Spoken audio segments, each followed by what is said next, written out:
Welcome to all the aspirants. நாம இன்னைக்கு 1 மற்றும் 2 செப்டம்பர் கரண்ட் அஃபேர்ஸ் பார்க்க போறோம். செஷனுக்குள்ள போற முன்னாடி நேத்துக்கான ஜிகே கொஸ்டின் பார்த்துடலாம். கணகூர் மற்றும் சாரி எந்த மாநிலத்தின் நடனம்? ராஜஸ்தான். யாக்ஷம் மற்றும் சூஃபாத் எந்த மாநிலத்தின் நடனம்? சிக்கிம். லம்பாடி மற்றும் தோலு பொம்மலாத்தா எந்த மாநிலத்தின் நடனம்? தெலுங்கானா. வாங்காலா மற்றும் கஜன் எந்த மாநிலத்தின் நடனம்? திரிபுரா. ராஜஸ்தான் மாநிலத்தில் இருக்கக்கூடிய பழங்குடியினர் பில்ஸ், டமரியா, தங்கா, மீனாஸ், பட்டேலியா, ஷகாரியா, நைக்டா, நாயக்கா மற்றும் கத்தோடி. கர்பூரி தாக்கூர், எல்.கே. அத்வானி, பி.வி. நரசிம்மராவ் மற்றும் சௌத்ரி சரண் சிங் 2024 ஆண்டு பாரத ரத்னா விருது வாங்கியிருக்காங்க. துளசிதாஸ் ராம்சரித் மனாஸ் அப்படிங்கிற புத்தகத்தை ஆவதி அப்படிங்கிற மொழியில் எழுதியிருக்காங்க. சங்கத் மோச்சன் அப்படிங்கிற கோயில வாரணாசியில அறிமுகப்படுத்தியிருக்காங்க. அது மட்டும் இல்லாம தோகாவளி, சாகித்ய ரத்னா, கீதாவளி, வினய பத்திரிகான்னு சொல்லக்கூடிய புத்தகங்களும் எழுதியிருக்காங்க. மையத்திற்கு எஞ்சிய அதிகாரங்களை வழங்குதல் அப்படிங்கிற விஷயத்த கனடா நாட்டில இருந்து நாம எடுத்துக்கிட்டோம். 3வது ஐந்தாண்டு திட்டம் 1961 இருந்து 66 வரைக்கும் நிலுவையில இருந்துச்சு. இந்த 3வது ஐந்தாண்டு திட்டத்தை காட்கில் யோஜனா அப்படின்னு சொல்லலாம். சில சந்தர்ப்பங்களில் மாநிலத்தின் மீது ஒன்றியத்தின் கட்டுப்பாடு அப்படிங்கிற விஷயத்த சரத்து 257 சொல்லியிருக்கோம். இந்தியாவுடைய முதல் தலைமை விஜிலன்ஸ் கமிஷனர் நிட்டூர் ஸ்ரீனிவாச ராவு. கோயாஸ் அல்லது ராம்பாஸ் கிளர்ச்சி 1922 இருந்து 24 வரைக்கும் அல்லூரி சீதாராமராஜு தலைமையில நடந்துச்சு. மத்திய பிரதேசத்துல கொண்டாடக்கூடிய ஒரு சில முக்கியமான பண்டிகை லோக்ராங் உற்சவ் மற்றும் தேஜாஜி. இன்னைக்கான திட்டம் பிரதான் மந்திரி ஷரம் யோகி மந்தன் யோஜனா. இந்த திட்டம் 2019 ஆண்டு தொழிலாளர் மற்றும் வேலைவாய்ப்பு அமைச்சகத்தால் அறிமுகமாச்சு. ரயில்வே வாரியத்தின் தலைவர் மற்றும் எம்டியாக நியமிக்கப்பட்டவர் யார்? Satishkumar. 2024 South Asian football federation under சாம்பியன்ஷிப்பை வென்ற நாடு எது? பங்களாதேஷ். இந்தியாவின் 2வது அணுசக்தியால் இயங்கும் ஏவுகணை நீர்மூழ்கி கப்பலின் பெயர் என்ன? INS அரிகாட். ரீசெட் திட்டத்தை அறிமுகப்படுத்தியவர் யார்? மன்சுக் மாண்டவியா. சுற்றுலா துறையில் ஒத்துழைப்பை வலுப்படுத்துவதற்கான புரிந்துணர்வு ஒப்பந்தத்தில் இந்தியா எந்த நாட்டுடன் கையெழுத்திட்டது? மலேசியா. ஈரானின் முதல் பெண் அரசாங்க செய்தி தொடர்பாளர் யார்? ஃபத்தேமா மொகஜரானி. ஈரான் நாட்டுடைய அதிபர் மசூத் பெஷிஷ்கியான். நைமா கட்டுன் அலிகர் முஸ்லிம் பல்கலைக்கழகத்துடைய முதல் பெண் துணைவேந்தர். மேகாலயாவின் முதல் பெண் டிஜிபி இட்டாஷி நோக்ராங். மெக்சிகோவுடைய முதல் பெண் அதிபர் கிளவுடியா ஷென்பம். பாகிஸ்தான் ராணுவத்தில் சிறுபான்மை சமூகத்தை சேர்ந்த முதல் பெண் பிரிகேடியர் ஹெலன் மேரி ராபர்ட்ஸ். லாகூர் உயர்நீதிமன்றத்தின் முதல் பெண் தலைமை நீதிபதி ஆலியா நீலம். பிரிட்டனின் முதல் பெண் நிதி அமைச்சர் ரைச்சல் ரீவ்ஸ். எந்த மாநில சுற்றுலா PATA தங்க விருது 2024 வென்றது? கேரள மாநிலத்துடைய சுற்றுலா தங்க விருது வாங்கியிருக்காங்க. எதுக்காக அப்படின்னா ரீசெண்டா ஒரு கேம்பெயின் ஆரம்பிச்சிருக்காங்க. அதோட பேர் ஹாலிடே ஈஸ்ட். சொல்லக்கூடிய ஒரு கேம்பெயின் ஆரம்பிச்சிருக்காங்க. அதுக்காக தான் இந்த தங்க விருது கொடுக்கப்பட்டிருக்கு.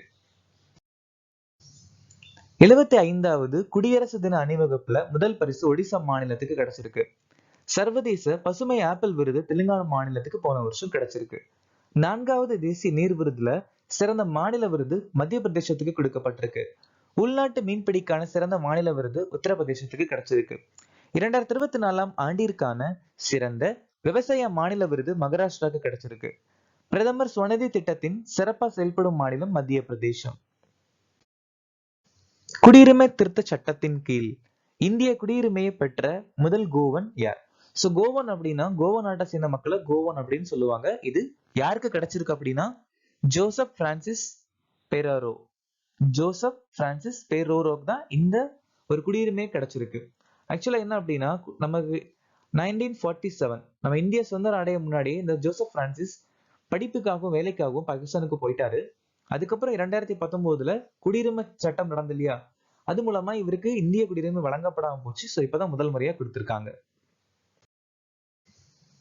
இப்ப கோவா மாநிலத்தை பத்தி ஒரு சில விஷயங்கள் பார்த்திடலாம். ஹர்கர் ஜல் திட்டத்தின் கீழ் ஒவ்வொரு குடும்பத்திற்கும் இலவச தண்ணீர் வழங்கும் இந்தியாவின் முதல் மாநிலம் கோவா. அது மட்டும் இல்லாம கோவால தாலோ கோடை மோட்னி நடனம் ஆடுறாங்க. அதுக்கப்புறம் கோவா மாநிலத்துல இருக்கக்கூடிய முக்கியமான ஒரு சில திருவிழாக்கள் ஷிக்மோ, மாண்டே, லடேன். இந்தியாவின் இரண்டாவது பெரிய கேபிள் தங்கும் பாலம் ஜுவாரி பாலத்துல கோவால அமைச்சிருக்காங்க. இந்தியாவில முதல் முறையா அரசு மருத்துவமனையில இலவச இன்விட்ரோ கருத்தரித்தல் சிகிச்சை அளித்த முதல் மாநிலம் கோவா. கோவா மாநிலம் கிராமின் மித்ரா திட்டம், கிரக ஆதார் திட்டத்தை அறிமுகப்படுத்தியிருக்காங்க. வலுக்கட்டாயமாக காணாமல் ஆக்கப்பட்டவர்களின் சர்வதேச தினமாக இந்த நாள் அனுசரிக்கப்படுகிறது. ஆகஸ்ட் 30. ஜூன் 25 சம்விதான் ஹத்யா திவாஸ். ஜூலை 26 கார்கில் விஜய் திவாஸ். ஜூலை 29 சர்வதேச புலிகள் தினம். ஆகஸ்ட் 1 உலக நுரையீரல் புற்றுநோய் தினம், தேசிய மலை ஏறும் நாள். ஆகஸ்ட் 9 உலக பழங்குடியினரின் சர்வதேச தினம். ஆகஸ்ட் 13 உலக உறுப்பு தான தினம். நாமன் திட்டத்தை அறிமுகப்படுத்திய ஆயுதப்படை இது. இந்தியன் ஆர்மி, அதாவது இந்திய ராணுவம் தான் நாமன் திட்டத்தை அறிமுகப்படுத்தியிருக்காங்க. இது யாருக்கான திட்டம் அப்படின்னா, இந்திய ராணுவத்துல இருந்து பென்ஷன் வாங்கிட்டு இருப்பாங்க இல்லையா, அவங்களுக்கான ஒரு திட்டம் தான் நாமன். இந்த திட்டம் வந்துட்டு ஸ்பார்ஷன் சொல்லக்கூடிய ஒரு திட்டம் மூலம் செயல்படும். அதாவது ஸ்பார்ஷன் சொல்லக்கூடிய திட்டத்துடைய முழு விரிவாக்கம் சிஸ்டம் ஃபார் பென்ஷன் அட்மினிஸ்ட்ரேஷன் ரக்ஷா. உள்நாட்டில் தயாரிக்கப்பட்ட முதல் நீர்மூழ்கி கப்பல் ஹைகூன், தாய்வான் நாட்டுடைய முதல் உள்நாட்டு தயாரிப்பு கப்பல். இந்திய ராணுவம் வந்துட்டு 2024 தொழில்நுட்பத்தை உறிஞ்சிய ஆண்டா அறிவிச்சிருக்காங்க. இந்திய கடற்படை 2024 ஆண்டை கடற்படை குடிமக்களின் ஆண்டா அறிவிச்சிருக்காங்க. இந்திய கடற்படை தலைமையகத்துடைய புது பெயர் நௌசேனா பவன்.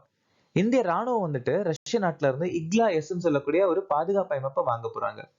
ஐஎன்எஸ் தபார் வந்துட்டு ரஷ்ய கடற்படை தின கொண்டாட்டத்திற்காக செயின்ட் பீட்டர்ஸ்பர்க் அப்படிங்கிற நகரத்தை சென்றடைஞ்சிருக்கு.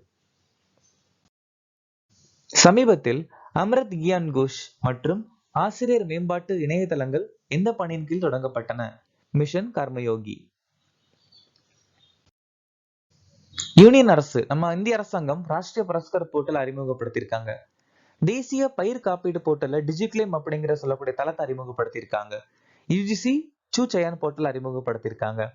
தகவல் தொடர்பு அமைச்சகம் சாஞ்சார் சாத்தி போர்ட்டல் அறிமுகப்படுத்தியிருக்காங்க. NHAI அறிவு பகிர்வு தளம். NCPCR மாசி போர்ட்டல் அறிமுகப்படுத்தியிருக்காங்க. சமூக நீதி அமைச்சகம் PM சூரஜ் போர்ட்டல். புள்ளியியல் மற்றும் திட்ட அமலாக்க அமைச்சகம் சான்கிஜி போர்ட்டல். தகவல் விகிதம் நிதியில் என்ன அளவிடுகிறது? அதிகப்படியான வருமானம்.